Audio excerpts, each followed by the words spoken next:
Okay, let's just dive right into this. We are looking at a really fascinating breakdown of a highly partisan Sky News panel discussion today. In this explainer, we're going to examine how one single 30-second political ad basically sparked a multi-million-dollar movement, and in the process exposed some pretty deep fractures in Australia's political opposition. Whether you follow Australian politics religiously or you're just here for a masterclass in modern political strategy, the way this panel reacts to the whole thing is, well, it's incredibly revealing. So, just to keep us on track, we'll hit four main points today. First up, the My Word ad strategy itself. Then we'll look at the record-breaking campaign fundraising it kicked off. Third, we'll explore this idea of a de facto opposition. And finally, we'll wrap up with the Liberal Party's internal leadership struggles. All right, part one, the My Word ad strategy. The panel frames the entire strategic brilliance of this ad around one specific proverb. By our words we are endorsed, and by our words we are condemned. And, they point out that the ad's effectiveness really comes from how it weaponizes that exact concept.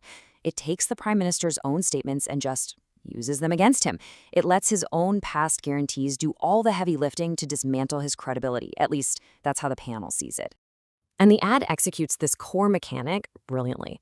You've got Prime Minister Albanese's initial claims, things like having zero plans to change negative gearing, promising to reduce power prices by $275, and his famous line, "My word is my bond."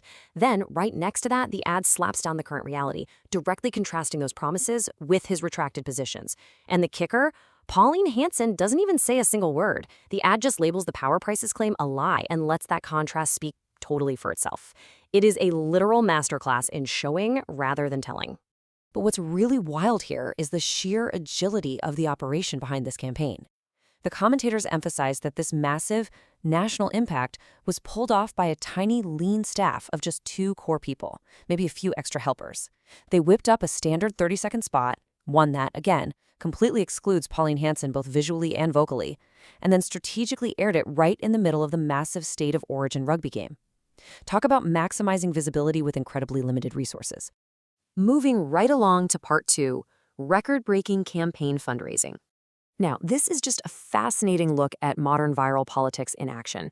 The whole thing started super organically during a broadcast segment when a viewer literally just texted the phrase, "Fire the liar," to media personality Peter Credlin. By the very next week, One Nation operative James Ashby swooped in and adopted that exact phrase as their official campaign slogan. And get this. Just 3 days post-launch, the newly minted campaign had already raised millions. So yeah, an off-the-cuff text message basically evolved overnight into a highly lucrative formal campaign. Specifically, $4.2 million. The Sky News panel notes this staggering amount was raised in a matter of days. And what really stunned the commentators is where that money came from. It came from everyday, grassroots Australians.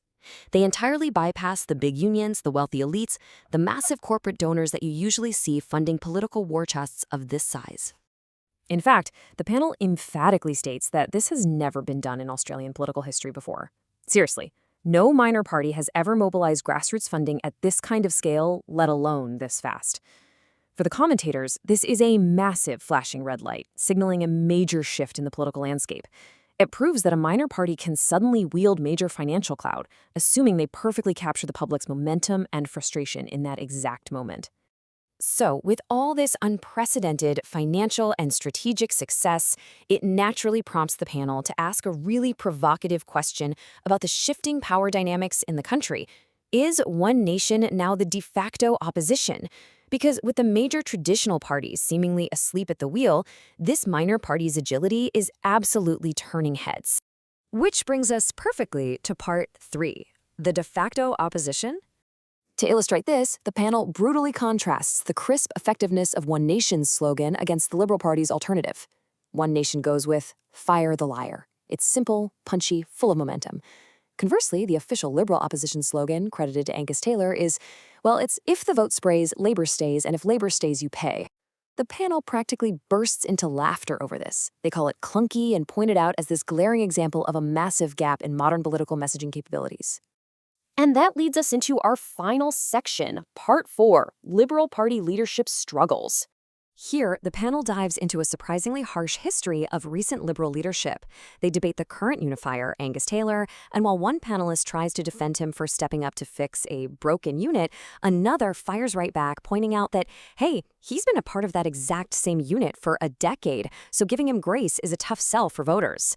Then they look at former leader Susan Lay's 10-month tenure, which gets brutally labeled an abject failure. They joke she's only remembered for giving a good welcome to country. And finally, Peter Dutton's time as campaign leader dismissed completely as disastrous. So yeah, they are pulling absolutely no punches when assessing the traditional opposition right now.